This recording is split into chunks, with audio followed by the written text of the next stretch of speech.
A fortress breached, the siege of Antwerp and the shifting tides of war. In September 1914, a pivotal clash unfolded in the heart of Belgium, the siege of Antwerp. This dramatic struggle, a desperate stand by a fortified city against the relentless German juggernaut, is a turning point in the early stages of the war. Though ultimately unsuccessful, the tenacious defense of Antwerp by Belgian and British forces disrupted German plans and showcased the growing resolve of the Allied powers. The stage for this epic confrontation was set in the strategic city of Antwerp, a vital port nestled on the River Scheldt. Belgium, a small nation clinging to neutrality, found itself caught in the crossfire of a larger conflict. As German forces swept through Belgium in the early days of the war, Antwerp emerged as a potential lifeline, a vital port capable of facilitating Allied resupply and troop movements. In late September 1914, with the German Schlieffen Plan faltering on the Western Front, German forces turned their attention to Antwerp. A powerful siege force, bolstered by heavy artillery, surrounded the city, aiming to capture the vital port and sever Allied supply lines. The Belgian army, bolstered by a contingent of British Marines, prepared for a desperate defense. The siege unfolded in a relentless dance of bombardment and defiance. German artillery pounded the city walls, reducing once proud fortifications to rubble. Belgian and British defenders, though outnumbered, fought valiantly, launching daring sorties and inflicting heavy casualties on the attackers. Civilians, caught in the crossfire, endure the horrors of war firsthand, fleeing the bombardment or taking refuge in makeshift shelters.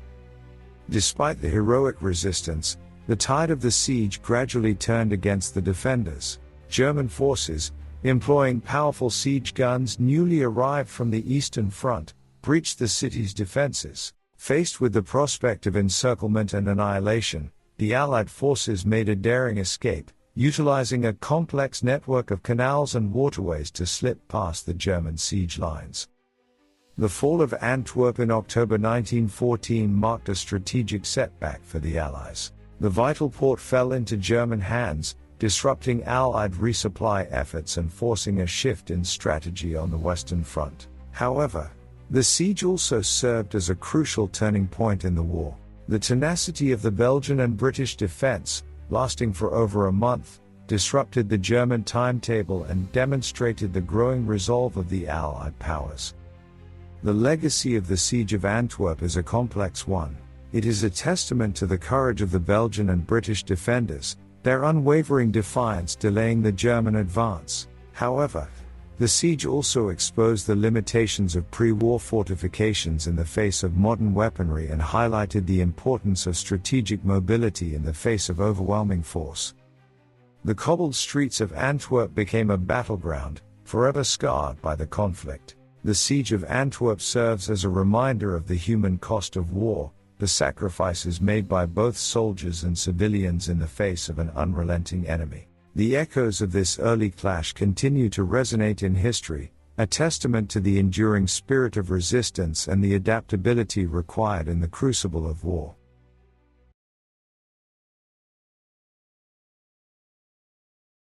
A silent night in the trenches, the Christmas truce and the fragility of humanity.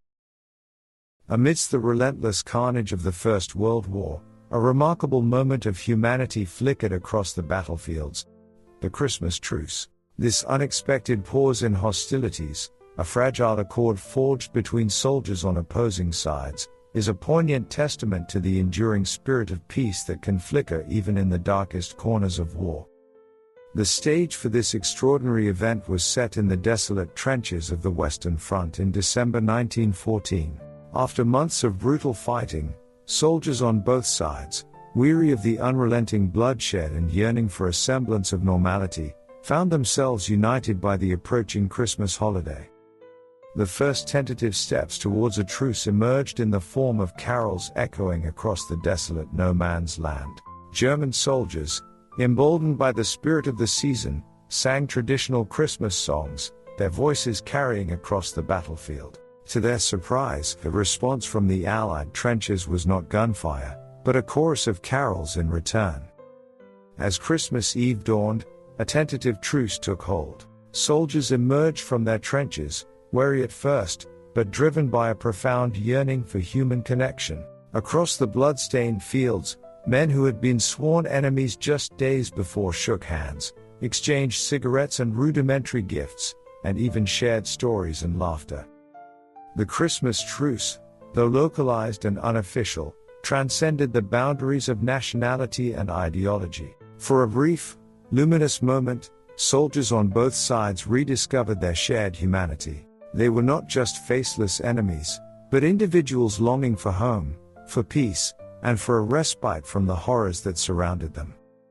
The duration of the truce varied from sector to sector, lasting from a single day to several. Inevitably, the harsh realities of war reasserted themselves, and the fighting resumed. However, the Christmas truce left an indelible mark on the hearts and minds of those who participated. It served as a potent reminder of the shared humanity that transcends the divisions of war. The legacy of the Christmas truce is a complex one. It stands as a beacon of hope, a testament to the enduring spirit of peace that can emerge even in the most dire circumstances. However, it also serves as a stark reminder of the fragility of such moments, a fleeting flicker of humanity extinguished by the brutal machinery of war. The desolate battlefields of the Western Front became a stage for an unlikely communion, a testament to the enduring human yearning for connection. The Christmas truce serves as a reminder of the devastating cost of war, not just in terms of lives lost, but also in the fracturing of human bonds. It is a potent symbol of the power of peace, a fleeting moment of light that continues to resonate across the decades, urging us to strive for a world where such truces are not a brief respite, but an enduring reality.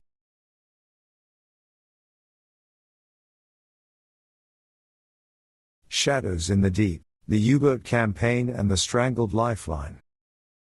In the vast expanse of the Atlantic Ocean during the First World War, a silent predator emerged, the German Unterseeboot, or U-boat. This harrowing campaign, a stranglehold on Allied shipping by relentless German submarines, is an important period in the war, disrupting vital supply lines and ushering in a new era of unrestricted warfare. The U-boat campaign, though ultimately unsuccessful in achieving its strategic goals, cast a long shadow, foreshadowing the brutality of total war that would define the 20th century.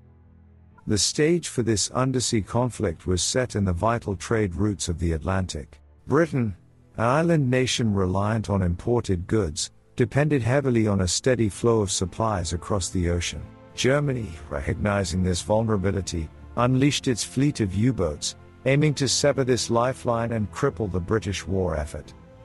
In early 1915, Germany announced a policy of unrestricted submarine warfare, a declaration that all enemy ships, merchant and military alike, were fair game for attack.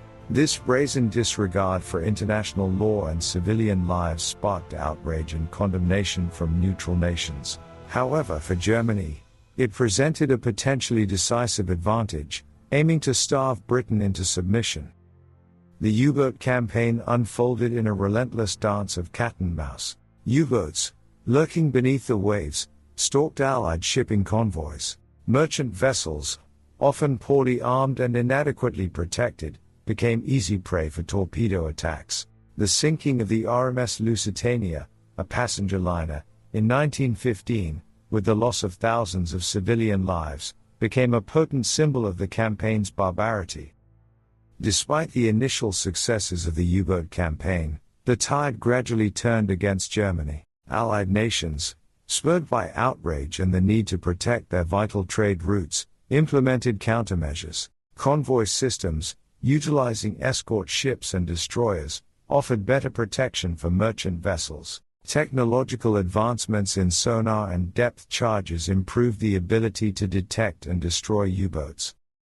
The entry of the United States into the war in 1917 proved a critical turning point. American resources and manpower bolstered the Allied war effort, allowing for a significant expansion of anti-submarine warfare. The relentless pressure forced Germany to abandon unrestricted submarine warfare in 1917, recognizing its limited effectiveness and the growing risk of further alienating neutral nations.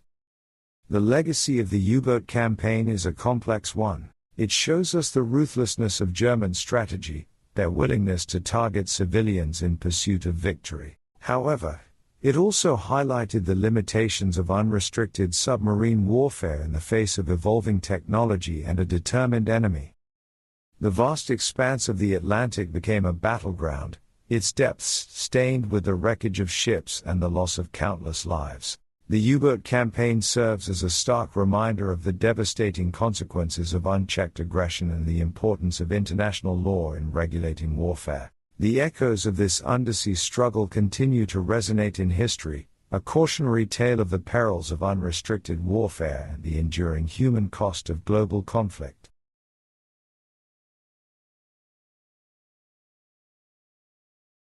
A crucible of ambition. The Gallipoli campaign and the forging of Anzac identity. Amidst the crucible of the First World War, a brutal struggle unfolded on the Gallipoli Peninsula, a desperate Allied campaign to wrest control of the Dardanelles Straits from the Ottoman Empire. This ambitious but ultimately doomed offensive, etched forever in the memories of Australia and New Zealand, stands as a pivotal moment, forging a shared national identity born from sacrifice and resilience. The stage for this epic clash was set in a strategic location, the Gallipoli Peninsula, a narrow landmass guarding the vital gateway between the Aegean and Black Seas. The Allied powers, seeking to weaken the Ottoman Empire and open a supply route to Russia, launched a daring amphibious assault in April 1915. Australian and New Zealand troops, alongside British, French, and Indian forces, landed on the rugged shores, aiming to carve a path towards victory. The ensuing campaign unfolded in a relentless ballet of death. Ottoman defenders, led by the charismatic Mustafa Kemal, occupied fortified positions overlooking the beaches. Allied forces, facing withering machine gun fire and a determined enemy, found themselves pinned down on the blood-stained slopes. Trenches were carved into the unforgiving terrain, and a brutal stalemate ensued. Despite the horrific conditions and relentless attacks, the Anzac Forces, a term born from the initials of the Australian and New Zealand Army Corps, distinguished themselves with unwavering courage. Acts of heroism punctuated the bleak landscape, with soldiers performing feats of endurance in the face of overwhelming odds. The evacuation at the end of 1915, though a military defeat, was conducted with remarkable order and discipline. The Gallipoli campaign, though a strategic failure, holds immense significance for Australia and New Zealand. It stands as a defining moment in their respective histories, a baptism by fire that forged a shared national identity. The sacrifices made on the Gallipoli Peninsula solidified a sense of national pride and a fierce independence on the world stage.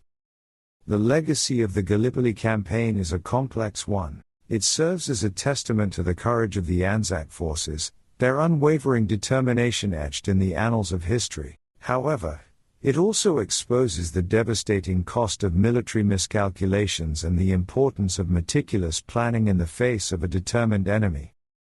The rugged slopes of Gallipoli became a poignant graveyard, forever scarred by the conflict. The campaign serves as a stark reminder of the enduring human cost of war, and the fragility of human life in the face of military ambition. The echoes of this epic struggle continue to resonate in Anzac Day commemorations, a solemn tribute to the fallen and a testament to the enduring spirit of sacrifice and national pride.